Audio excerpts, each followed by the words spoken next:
Partita la super finale che viene fuori dal computo conclusivo dei 200 stile libero proprio in classifica assoluta, mescolando tutte le categorie. Queste sono state le 6 migliori. Chiara Masini Lucetti ha ottenuto il miglior tempo di qualificazione in questa prova, in virtù del quale è in terza corsia. Lei vanta un palmarès davvero importante, finalista mondiale a Dubai in vasca corta, finalista europea con la 4% mista a Budapest nel 2010 con i colori della nazionale giovanile. Masini Lucetti che ha virato al comando in 28-20 davanti a Agnoletto e Meoli.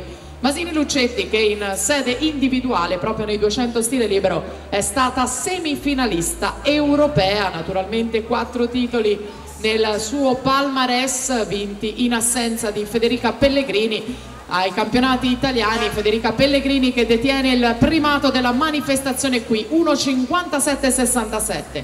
Masini Lucetti 58,53, Jasmine Agnoletto 59,18, Carlotta Meoli in terza posizione in 59,34. Primato regionale della Carpanese 1,57,61, primato italiano, europeo e mondiale della Pellegrini 1,51,17.